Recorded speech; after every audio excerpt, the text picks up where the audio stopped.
Thikiriria mĩario ĩno ya Gachagua ucoke unjire urona tarĩ kĩĩ kĩngĩtũma Dennis Itumbe na Moses Kuria makinye kubanga gucina biashara cia Gikuyu. Tunasikia Thursday inakuja, umepanga na Moses Kuria vile atachoma mali ya Wakikuyu. Umepanga na Moses Kuria vile watu watapigwa. Umepanga na Itumbe na goons mkuje muhangaishe hao watu ya Mlima Kenya. Those are the traitors. Hao ndio unaita tukonia na hujui iko jina ingine wanaitwa Kudangutume. Iko ingine wanaitwa Gati. Na oho thikiriria Gachagua unjire Kindiki aratarwo ni Sudi na Farouk Kibet kana no siasa. Mimi nimeona huyu Soprano akicheza na katiba. Unajua hata ukiwa profesa ukae na mtu ya standard 2 kama Sudi ama Kibet Farouk, akili yako inateremuka inakuwa ya Sudi ama Farouk. Si ndio? Hii Soprano anasema ni profesa. Anasema ati katiba ya Kenya ati inasema 2 term. Iko kitu kama hiyo?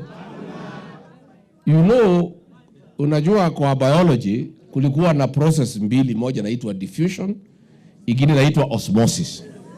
The movement of high concentration to low. Sasa hii Soprano kwa kukaa na akina Sudi, ile akili yake imekuliwa na akina Sudi, ametremuka, ameenda chini. Wewe Soprano, the constitution of Kenya says that a president is eligible not more than 2 terms. Finished. Haisemi lazima uende term mbili. Inasema you can only go for 2. The same constitution says there shall be an election every 5 years. So unaweza chaguliwa first term. Term ya pili ufukuzwe. Si ndio? So wewe Soprano, wewe unajiita profesa, washa nikuelemisha kidogo. Because hii kukaa na Sudi na Farouk imekuletea hasara kubwa. You are embarrassing us here in the mountain. You are reasoning like a standard 1 child.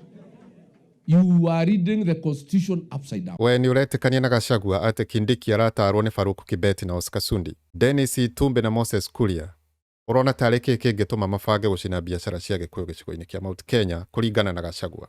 Yandĩkĩra thĩinĩ wa comments no subscribe.